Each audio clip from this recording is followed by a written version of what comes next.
Welcome to அதீஸ் kitchen. நம்ம இப்போ ரொம்ப ஈஸியான சாபுதானா கீர் எப்படி பண்ணுறதுங்கிறத பார்க்க போகிறோம்.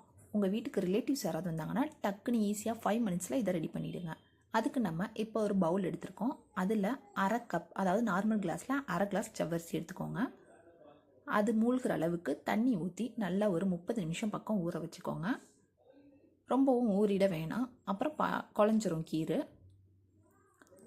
இது நல்லா ஊறிடுச்சு பாருங்கள், ஊறி உப்பி வந்திருக்கு. இப்போ இதில் இருக்க தண்ணியை வந்து நல்லா ஃபுல்லாக வடிச்சிட்டு நம்ம எடுத்து வச்சுருக்கோம். ஓகே, இப்போ நம்ம கடாய் ஹீட் பண்ணிடலாம். ஹீட் ஆனோன்னு அதில் கீ விட்டுக்கிறேன். கீ கூட நம்ம கட் பண்ணி வச்சுருக்க முந்திரி பருப்பை ஆட் பண்ணிக்கிறேன். உங்களுக்கு பாதாம் பருப்பு, திராட்சைலாம் இருந்தால் நீங்கள் அதையும் கட் பண்ணி சேர்த்துக்கலாம். என் குழந்தைக்கு அதெல்லாம் பிடிக்காது, அதனால் கேஷ்யூ மட்டும் நான் ஆட் பண்ணிக்கிறேன். இது நல்லா லைட்டாக ப்ரௌன் ஆனோன்னு எடுத்து வச்சுக்கோங்க. இப்போ நம்ம எடுத்து வச்சுருக்க ஜவ்வரிசியை அதே நெய்யில் லைட்டாக இது போல் வறுத்து விட்டுக்கலாம்.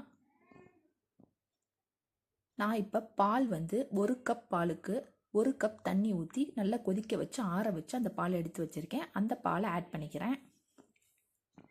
2 கப் பால் வருது எனக்கு, அதை நான் எடுத்துக்கிறேன். இது நல்லா கொதித்து வரட்டும்.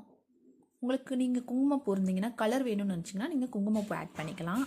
பாருங்கள், நல்லா கொதிச்சு வருது.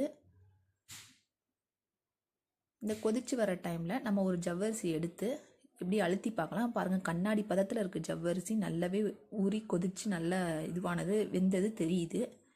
இந்த டைமில் நம்ம சுகர் ஆட் பண்ணிக்கலாம். இந்த போல் கண்ணாடி பதத்தில் வந்ததுக்கப்புறம் நம்ம சுகர், ஜவ்வரிசி எவ்வளோ எடுத்துருக்கோமோ அதே அளவு சுகர் கப்பில் எடுத்து வச்சுக்கோங்க. கரெக்டாக இருக்கும் அது.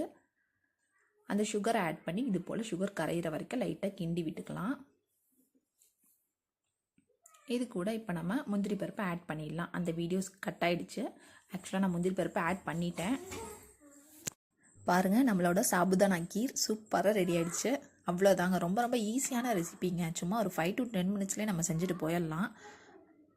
சூப்பராக ரெடியாக இருக்குது. நான் ட்ரை பண்ணி பார்த்தேன், செம்மையாக இருந்துச்சு. என் குழந்தைக்கு ரொம்ப பிடிச்சது, விரும்பி சாப்பிட்டா. என் ஹஸ்பண்ட் சுகர் வந்து அதிகம் சேர்த்துக்க மாட்டார், அதனால் எனக்கும் என் குழந்தைக்கு மட்டும் தான் கம்மியாக செஞ்சேன். வீடியோ பிடிச்சிருந்தா மறக்காமல் லைக் பண்ணுங்கள், ஷேர் பண்ணுங்கள், சப்ஸ்கிரைப் பண்ணுங்கள்.